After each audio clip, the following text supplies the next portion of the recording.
మీద ప్రేమ కాదు, లోకేష్ గారిని చూసి భయం. లోకేష్ గారు పనితనం చూసి భయపడుతున్నారు, లోకేష్ గారి తనక స్పీడ్ చూసి భయపడుతున్నారు. సో దట్ దానికి ఏదో రకంగా లోకేష్ గారి పేరు చెప్తే రాజీనామా చేయమని మేము కనుక ధర్నాలు చేస్తున్నామంటే కొంచెం హైప్ క్రియేట్ చేసుకోవాలని. హోంమంత్రి అనిత గారు, భయం అనే పదానికి అసలైన అర్థం మీ కూటమి నాయకుల్లో కనిపిస్తుంది.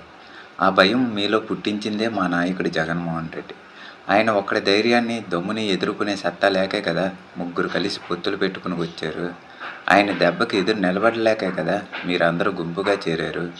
మీలో మీకు నిజంగా అంత సత్తా ఉంటే ఒంటరిగా వచ్చే ధైర్యం ఎందుకు చేయలేదు? ఈ ముగ్గురు కలిస్తేనే కానీ మీకు పోటీ ఇచ్చే ధైర్యం రాలేదు. అది మా నాయకుడికున్న దమ్ము ధైర్యం. అయినా ఒక్కడిని కొట్టడానికి ముగ్గురు కలవాల్సి వచ్చిందంటేనే అర్థం కావడం లేదా ఇక్కడ ఎవరికి భయపడ్డారో ఎవరి దమ్మేందో? అందుకని దమ్ము ధైర్యం గురించి మాట్లాడే అర్హత మీ కూటమికే కానీ మీకు కానీ లేదు. ఇది గుర్తుపెట్టుకోండి హోంమంత్రి అనిత గారు.